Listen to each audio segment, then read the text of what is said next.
Welcome to Garage Talks. We are in Boulder, Colorado, North Boulder, no doubt, with Adelaide Perr, and we're going to talk about your book today, Degloved. Thank you for being on the show. Absolutely, thanks for having me. And I guess before we really get too deep into this, we are in a garage, as you probably can figure out, and I'm sitting in a pretty interesting chair. Tell me about this chair. That chair is from our old 1995 elk van that we bought from a friend who had retrofitted it with a bed in the back so that it was good for trips. And we don't have the van anymore, but I insisted that we keep the captain's chair because it's super comfortable.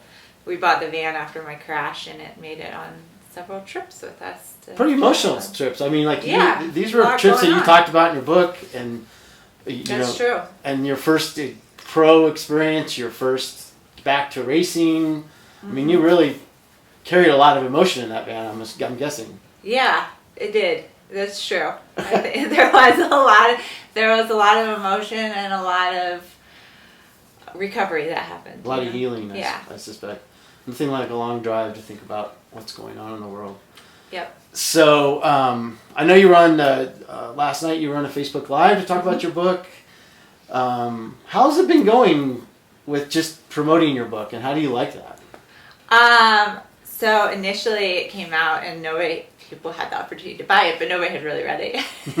So there's this like lull, and I was like, oh boy, it felt really vulnerable, and it was like, how many people have the book? Can I get it back to them? like I don't know. It just felt, I've spent a long time working on it, but it's super personal. So it was daunting, but I've since gotten just from you, from a bunch of people, just the most amazing feedback, and that's why I wrote the book, was to help people. And so the feedback I'm getting is really interesting because everyone's giving a different piece of feedback, and it's hitting all the places where I probably needed to hear that that I wrote it to that storyline or to that theme.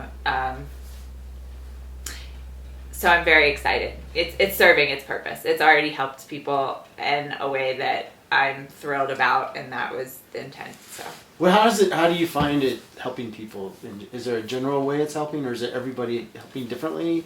Everyone's a little bit different. Yeah. So that's cool. I know somebody who has bipolar, and she said she was nodding along to what I said, and that felt like I did justice to describing some of the experience of bipolar too. And granted, everyone has a different experience, but and I heard that it helped someone kind of deal with some PTSD that they might be having, that they might have tried to shove in the background and not deal with. And I think you mentioned how you were thinking about community and what it meant in terms of the community. That was a very important piece that I wanted to have come across. So I think it's hitting different people in different ways. Right. So that's cool. I think for me, I know it also made me think about my own past relationships. Okay. And, yeah. And the thread of your relationship with Kennett in this book, to me, is a really constant thread that I found enlightening, inspiring in a lot of ways. And I just think that is a really powerful piece of your book, is that relationship that you have with Kennett. Yeah, and people see it, but I think the book's really cool because it gives a little bit more insight into our relationship. I think some people see us working well together, and that's great, but it's not always perfect. But we have this really, really strong bond because of the crash and how he proposed, and so it really plays out in how we interact even 6 years later. I'm sure. I mean, I can't imagine having a stronger foundation. Really. Yeah, you want to get mad at him. I really want to get mad at him, and then you're like, he is the one that proposed to me when I looked like the Michelin Man with stitches and Frankenstein, and he didn't know what he was getting into by proposing to me before I was even awake. I was still in a coma when he proposed to me. Like, that takes a lot of courage and a lot of belief and a lot of love, and it makes it harder to stay mad at him, which is good. I mean, when you like boil down all the little problems that come up in a relationship, and then you're like, oh, but this is where we started. It's like, oh, okay, we can get through a lot more than we think we can. Yeah, I mean, reading the book, it's pretty obvious that relationship was a huge part of your recovery.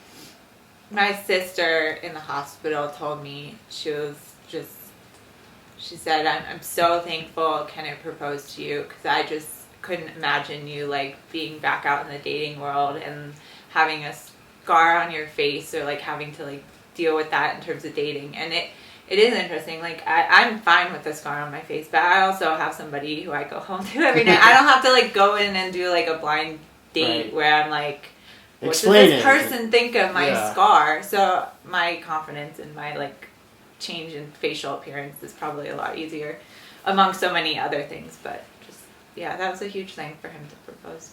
Yeah.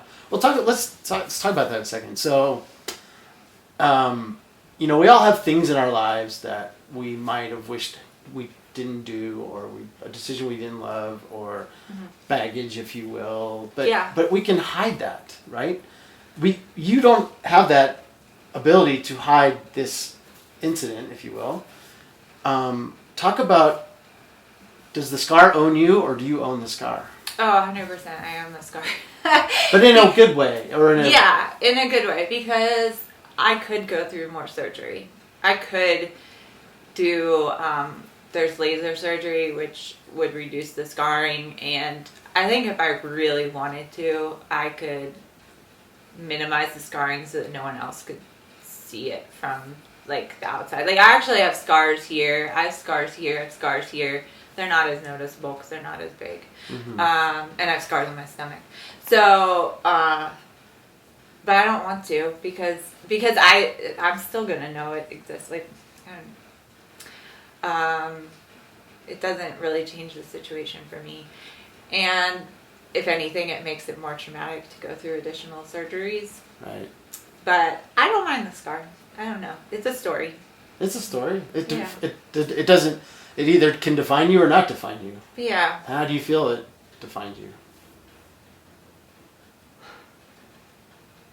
I feel like it's a sign of strength. In a perseverance sort of way, in a kind of a made it through it sort of way. Yeah, made it through. Like somebody who sees me knows that I've probably been through something. They don't know what, but but I've been through something, and I think, well, it's a sign of strength, but it's also, it's an interesting window into like when people learn about my crash. They're more willing to share some experiences that they've had. I have like this inside, like, I witness or get to hear about a lot of other people's experiences that they might not share with everyone. They're not sharing it broadly, but there's a trust that they have that I might understand something. Yeah. I mean... That makes sense. Yeah. Because they know you've been through something. Yeah. Doesn't mean... And sometimes people share things with me and I'm just like, that sounds really difficult. And I don't know, like that to me sounds like probably what my crash sounds like to a lot of other people. Like, how did you make it through? How do you live with that? I have some very dear friends that have gone through or are going through things that I'm just like, wow, she's a badass. Like, and how does she do it? And oh my goodness, that is so difficult. Like, I still feel that way about other people. Everybody's trauma sounds scary. Yeah. To an outsider. Do you feel like you could conquer anything right now, in a way?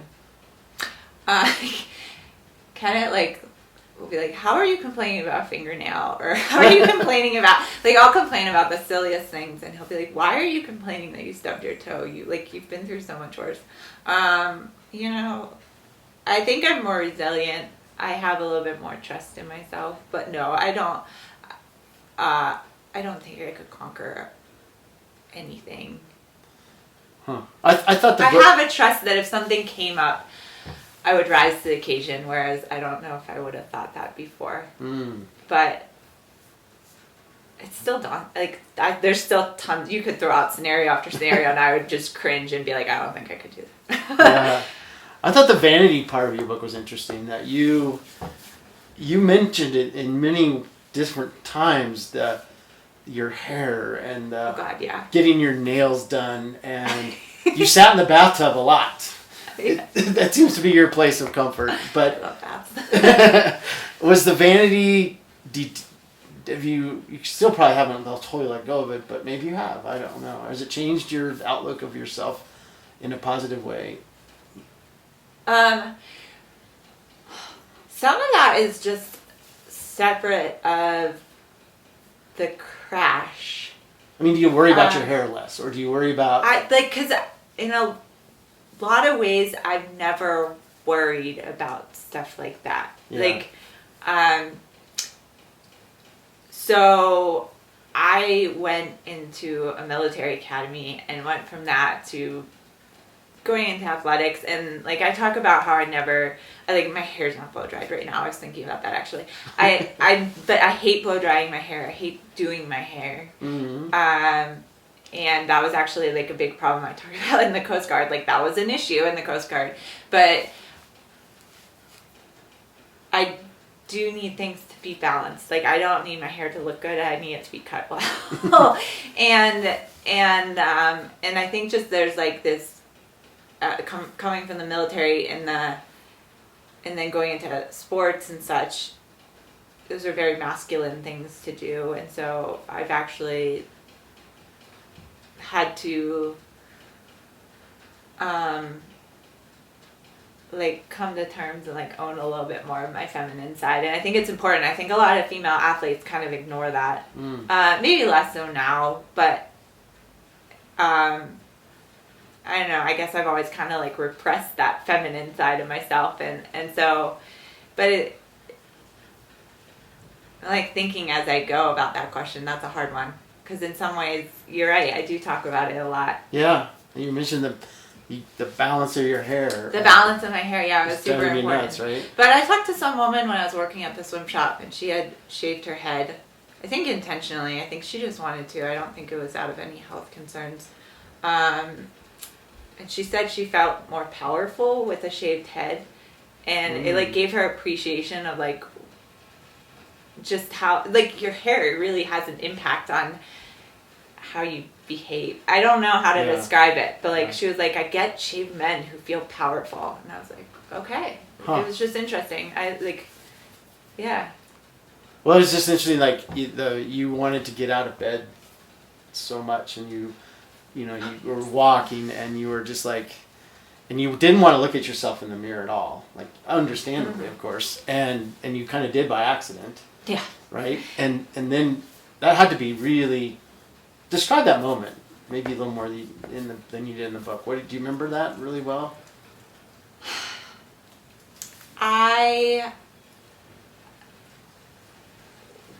It was one of those moments where you build it up in your head to be really scary and that it's going to be this really big deal. And then it happens and you're like, well, that happened. And I was like, you expect like the world to just collapse around you because you won't be able to, maybe I felt like I wouldn't be able to handle it or just be so shocking. And I think I mentioned in the book, I had this really big fear that like my face was going to be lopsided. Yeah, you did say lopsided, yeah. And so it wasn't as bad as I thought, and I was just kind of like, oh, okay, like the world's going on and it's going to be, and the realization that anything from there, it wasn't going to look worse in 2 weeks. It was going to progressively get better. So that was really helpful. Just in general, I think my crash is interesting because, some health issues, there's a decline, right? And in one way that I was very lucky is like the crash happened and then everything through recovery physically, I knew I was going to start looking better and better. And that gave me some hope of things to look forward to.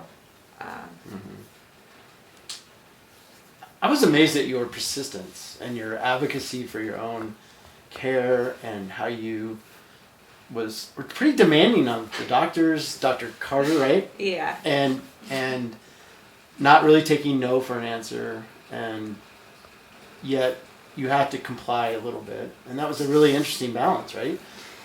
Yeah, I was super thankful to the nurses, and I think they liked me in general. But I did write, like, I had an order of things that needed to happen. I was very worried that I was going to collapse into depression, and so a lot of that was trying to control my nutrition that was intake and what treatments were being done, and trying to get sleep. Yeah. So the stomach tube and not being able to really eat, and I could feel your pain of the stomach tube, and you had to hunch because if you tried to stretch it would be very uncomfortable. Cool. That had to be. Yeah. I bet that was maybe something you hadn't anticipated as actually something that was almost worse in some ways. Oh, well, I didn't know waking up what was going on, so it took me a while to even learn that was a discussion that they had, whether I would have a stomach tube or not. And yeah, I went to a surgeon appointment I had multiple surgeons, and so I went to one of the surgeon appointments. I think it was the oral surgeon. And he was like, yeah, I said we didn't need to put the stomach tube in. And I was like, this was like 3 weeks after the crash. And I was like, oh, why did that have to happen?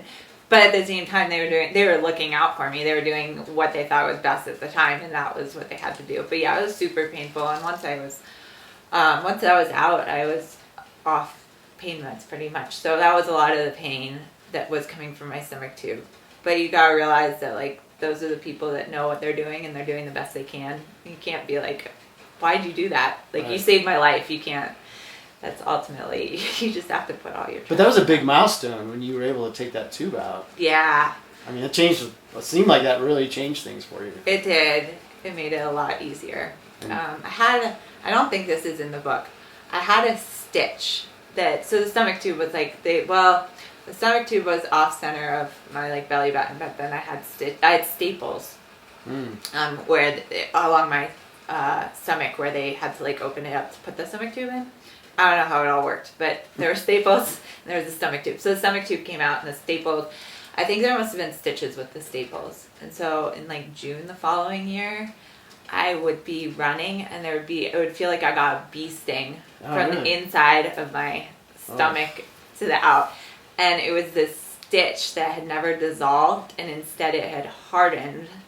Or maybe it was a piece of a staple, but I'm pretty sure it was a stitch. And we were in Oregon visiting Kennett's parents, and it happened a few times while I was here, and then we went to Oregon. It was happening more and more frequently.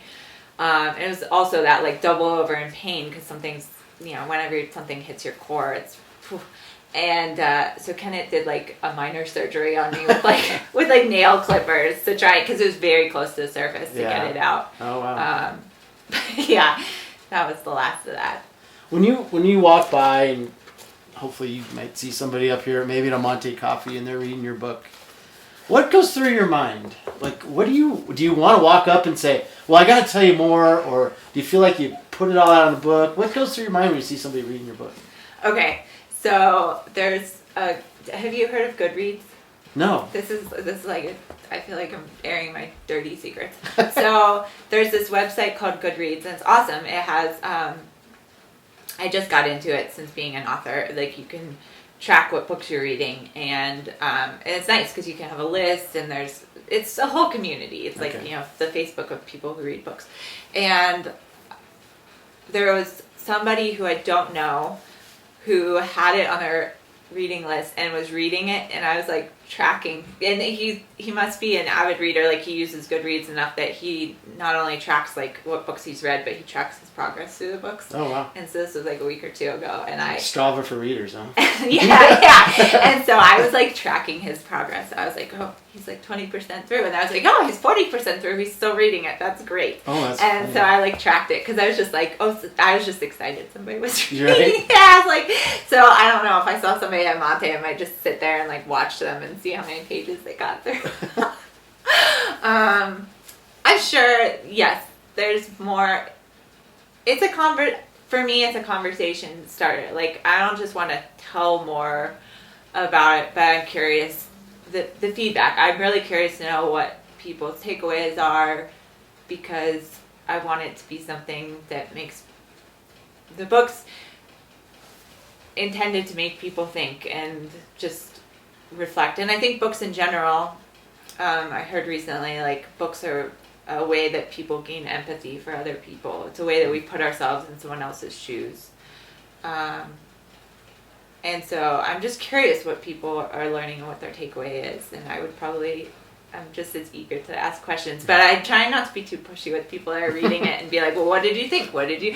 So I'm trying to just be patient and sit back and watch what people come back with. Yeah, I've never written a book. I've written articles, as you know. Yes. And so my idea of success for an article is that people read it and they ask a question, or they make a comment, or they just like it on social media. But is writing a book maybe also therapeutic for you? Is this, because this is a big effort, there's money involved, it's not just like an article, it's something that's significant in your life. What defines success of this book ultimately for you? Let's see, I did come up with what I felt like success was, and I had a very good answer to that just a week or two ago, because I had given some thought to it. I would say that success for me is really this is the same thing. It's the feedback. I guess I should answer your other question. I don't think it was a therapeutic endeavor. I think a lot of people were like, oh, it must be therapeutic, you're writing a book. And it was really frustrating to hear. I was like, no, it's not therapeutic. Because I'm reliving everything, and I'm focusing on it. I'm not just moving forward. Right. But I think the conversations I had around my crash to write the book, or since the book's been out, those have been therapeutic. Like, I've made a concerted effort to talk to the police officer who was the first responder, and to Scott, who was right behind me after the crash, and so many other people. Those were really therapeutic conversations. It was interesting, and I think I think just being more open about it, talking about the book or writing the book, means I've had conversations, and that means people have been able to support me, and so that's been pretty cool. So that's kind of a success, right? Mm-hmm. Yeah. I mean, I never thought you wrote this to benefit your own, like, coming through it, or therapeutic. That wasn't my takeaway. No. Or maybe that's a side benefit. Maybe not. But yeah, I think it's really meant to help. It's meant to help other people through it. It's meant to make it a little bit easier for somebody else who's been through a crash, but just trauma in general, or somebody who's been through bipolar. It was designed or written with the idea to have people feel less alone in their struggles. I think the title is interesting, Degloved, because I know what that means medically, obviously, but I also felt like, and maybe this was intended or not, but I took it also to mean you kind of degloved yourself in general, like your soul, like your personality, and you were really able to, like, open up all sides of you in the same way that medically degloved means. Is that fair? Yeah, I would say that's the reason that the book title stuck. Like, initially I think Kennett maybe suggested it because it did apply to what happened to my face. My face was degloved, but yeah, the double meaning of it is why the book title was what was chosen, for sure. Yeah. I noticed it didn't have pictures, which I thought a lot of these kinds of books will have some pictures, and I remember that day, as you and I talked. I mean, I rode by that scene. Did you see me on the... No, I think I was... Okay. I have this weird image of... I feel like there was somebody sitting... It wasn't you. I feel like somebody was sitting near a car. Okay. There was several cars. Okay. And I just remember thinking, what in the world happened here? It was obvious something bad happened. That's all I knew, right? Yeah. And then I went to a meeting with 303 partners, and they actually offered me a partnership at that time, which was a funny day because I remember it obviously for many reasons. Yeah. But when I got to the meeting, somehow news of what had happened to you by then had come out. Okay. And we were all like, oh my gosh. And I didn't know you really at that Right, time. no, we didn't know But each other. Dana, I think, knew you, or Jen knew you, or somebody knew you, and was it just like they were really rattled about it. Yeah. And so I remember that really well. And I thought to myself in reading this that obviously I had a really major connection. I'm even in this book a little bit. We can talk about that maybe. But I thought, would it have been beneficial if I'd given this to my aunt for her to see the area and maybe see what your healing process looked like? And I thought it was interesting you didn't have pictures, and I don't know how intentional that was, or if it was just a publishing thing or whatever. It was kind of just a publishing thing, but I think it's interesting too because people can go to my website. The pictures, there's tons of pictures there, and there's tons of pictures just on the internet from various reports of the crash. So I'm kind of happy because it drives people that way without having to look at the photos, which I don't think I would probably pick photos that show accurately what I looked like, but I'm kind of desensitized to those photos. I've seen them a lot. Right. However, they are kind of dramatic photos to see, and not everyone wants to have imagery alongside the story. So, sorry guys, that was a helicopter coming over. Yeah. I think ultimately it was a publishing decision. I also like seeing pictures when I read, but I'm apt to go and like search them out after the fact too. Well, but I also wondered if maybe there was a little bit of you that, because you've told this story several times, how you don't want to meet Rush. Yeah. Because you have an image in your mind. Right. And I almost wonder if like you kind of would like to have people build a little bit of their own image too. Maybe you never thought of that, but maybe it wasn't that intentional. It's not that intentional. I could come up with something. We can make it up. Right. No, it's more of a publishing decision. Yeah. Okay. And then what was I going to ask you next? Shoot, I had to follow up on that. Anyway, what are you gonna? Do you feel like this will be addendum to it? Will there be as it moves on, or is this kind of its own? Is this done? Is this baked? It's done, ready to eat, serve, or is there more that you might share down the road that? I think it depends. I mean, the whole intent, like I said, it was to help people. I don't know that I know that I have more stories and more stuff outside of just what's in that book to share.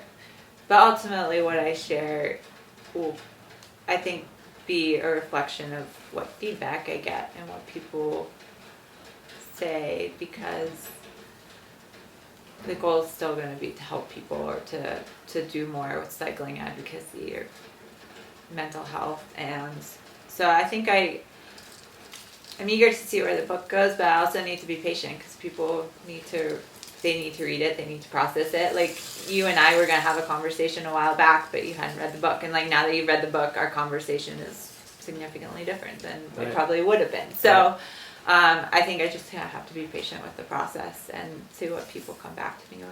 I see a lot of obviously potential for different communities for you to address the mental health, like you mentioned, or just PTSD, or because you got bipolar that you've addressed, but you have PTSD that you address, which is two different things. But together they're a lethal mix. Well, or can be. People with bipolar or mental health like struggles are more apt to be like kind of a sensitive population to, like, if there's a situation that PTSD might occur, they're more likely to, I guess.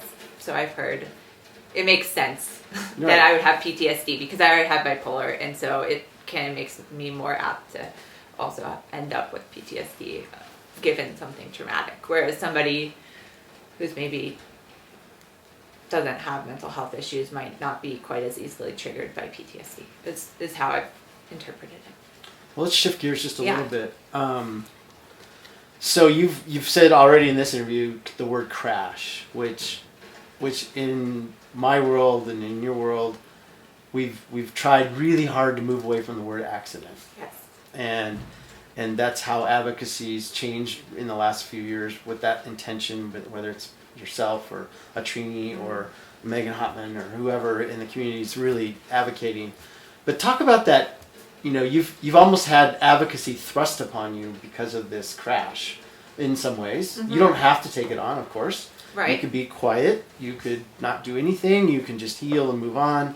Talk about that sense of responsibility and how that balance of trying to be an advocate, trying to improve safety of cycling versus just wanting to move on and do something else. Not even worry about it.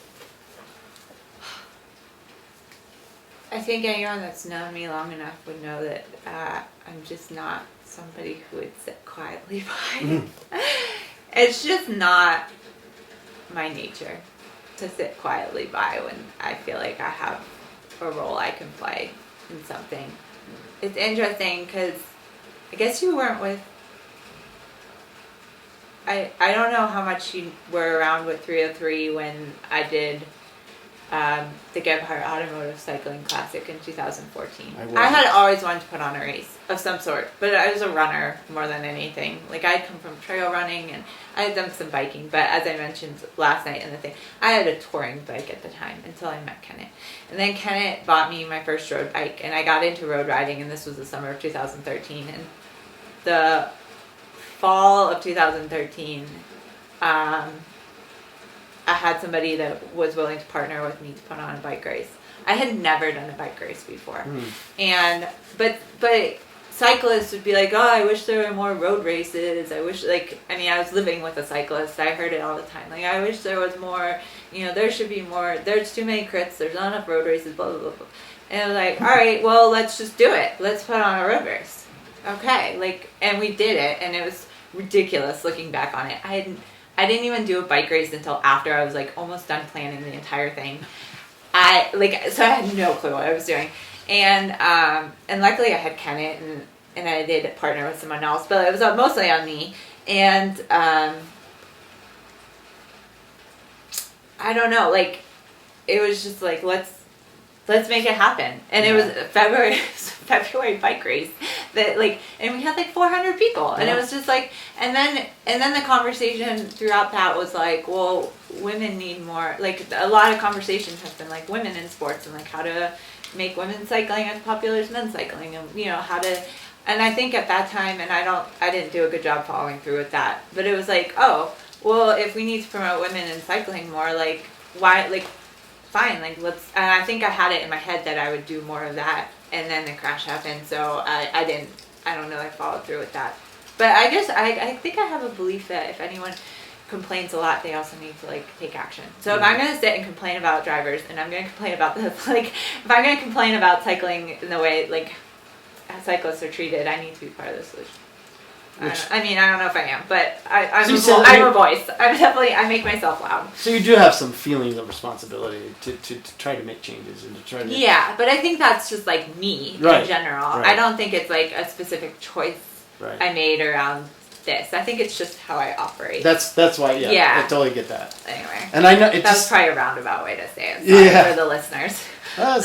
In our conversation, which is in this book, I felt was interesting in that it kind of pissed you off that I didn't know the story, not personally, but that I was just going by what the Daily Camera had said, which they had totally got it wrong, basically, and how that maybe spurred you a little bit to make sure the right story got out. You probably wanted to anyway, but I think that that's so vital that you basically learned a huge lesson that when the right story isn't out in the beginning, you pay a price down the road. And is that a big part of advocacy that you're doing to make sure the right story does get out? Yes. Because when somebody's a victim, one of the hardest things is when you re-victimize them. I see this in all sorts of situations outside of cycling specific, but you see somebody who's been through a trauma in the news and you just watch them get re-victimized and blamed for things, and it's just it's crushing to me, because you're already taking on enough, you've already been hurt, and then you're oh, now I'm supposed to take on all this responsibility, you want to blame me for it too, it just feels a lot.